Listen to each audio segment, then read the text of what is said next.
राधे राधे महाराज जी, आपके चरणों में कोटि कोटि प्रणाम।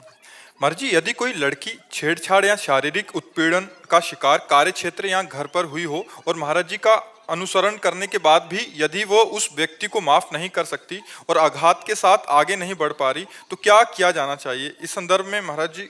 हम तो ऐसे सब माताओं बहनों से कहते हैं कि ये एक ऐसा चैप्टर है जिसमें हमें क्षमा नहीं करना चाहिए। अगर भूल आपको दिखाई दे रही कि सुधरने लायक आदमी, इससे गलती हो गई तो क्षमा कर देना चाहिए। वो आंखों से दिखाई देता है। अगर ये पता चले कि चाहे वो पिता हो, चाहे वो रिश्तेदार हो, चाहे वो टीचर हो, चाहे वो कोई भी हो, चाहे हम कहीं नौकरी करते हो, वो व्यक्ति हो, यदि ऐसा हमें बार बार प्रताड़ित किया जाता है तो हमें रिपोर्ट कर देनी चाहिए और हमें सरकारी सहयोग लेकर उसे दंडित करना चाहिए, क्षमा नहीं करना चाहिए। एक जगह तक क्षमा ठीक है, अगर लड़कियां क्षमा करने की बात सोचे तो आते दिन पीछे चार लोग पड़े रहेंगे। आदमी का हुलिया, आदमी का रंग, जो छेड़ रहा है 1 मिनट में, अगर वो साइकिल में है तो उसकी साइकिल, मोटरसाइकिल है तो उसका नंबर बहुत प्रवीण होना चाहिए। 1 सेकेंड में पूरे दिमाग में नोट करना चाहिए कौन सा आदमी, कैसे रूप रंग का आदमी, कितनी अवस्था है उसकी, कौन सी गाड़ी में था, क्या गाड़ी नंबर है, वो जानकारी पूरी कर लेनी। आसपास कोई सीसीटीवी है, पूरी जानकारी कर लेनी चाहिए तुरंत, जो आदमी छेड़ रहा है, और फिर रिपोर्ट करो। तो अपने आप डंडा चलेगा अपने आप उनको, और ऐसे चाहिए। लेकिन इतने लोग हैं आजकल कि किसी बहन बेटी को कोई छेड़ रहा है, वो मोबाइल से भले पिक्चर बना लेंगे और चले जाएंगे। हमारी बहन हो या किसी की बहन हो, अगर कोई बहन बेटी को छेड़ रहा है, हमारे प्राण चाहे चले जाएं, उस समय कूद पड़ना चाहिए। पर अब कूदे तो क्या कूदे, वो उसको विरोध करने की तो बात जाने दो, मनोरंजन बनाएगा।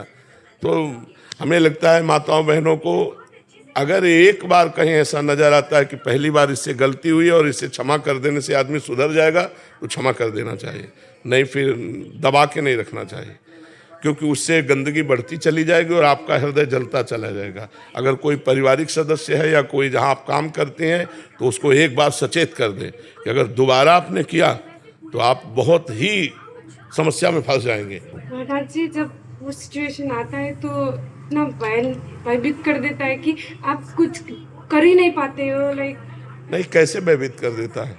तुम इतना भयभीत कर सकती हो कि उसको भोजन अच्छा नहीं लगेगा। अपने स्वरूप को आप जागृत करो। आप इतना भयभीत कर सकते हो कि आपको केवल मुझे छेड़ा, इतनी बात में कानून उसको धर लेगा, इतनी बात पे कानून धर लेगा, मुझे छेड़ा, और कहीं अगर छेड़ा तो फिर तो और कानून आगे है। पर ऐसी सब बहुत प्रवीणता पूर्वक देखकर, जहाँ बलशाली लोग हों, जहाँ अपने को लगना मैं फंस गई, वहाँ विनय के द्वारा बचाना चाहिए। किसी भी तरह अपने को बचा लेना चाहिए, वहाँ एक्शन नहीं लेना चाहिए। एक्शन तब लेना चाहिए जब अपने को बलवान देखे। अगर ऐसी जगह फंस चुकी है कि अब एक्शन लेने से काम नहीं चलेगा, तो विनय से काम ले लें, किसी चतुराई से काम ले लें कि हम किसी तरह हाथ जोड़कर, पैर जोड़कर अपने को बचा पाएं, फिर इसके बाद एक्शन ले लेंगे। क्योंकि 4 हैं, अगर हम एक्शन की बात कहते हैं तो शायद है कि उनकी बुद्धि में ऐसा कुछ आ जाए कि हम एक्शन लायक ही न रहें।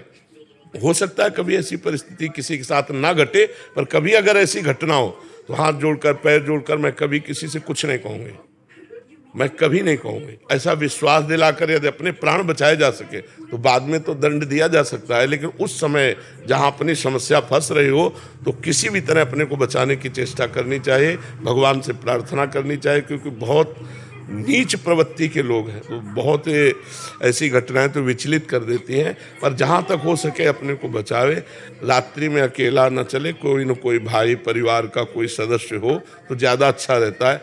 अकेला चलने पर घटनाएं होने की ज़्यादा संभावना होती है, क्योंकि रात्रि में जैसे लोग ऐसे बुद्धि वाले हों और वो देखें तो उनका भाव बिगड़ सकता है। अगर कोई साथ में है तो ठीक रहता है। तो बहुत सावधानी, जहाँ तक हो सके पहले ही एक्शन में अपने आप को बचाने की चेष्टा करनी चाहिए।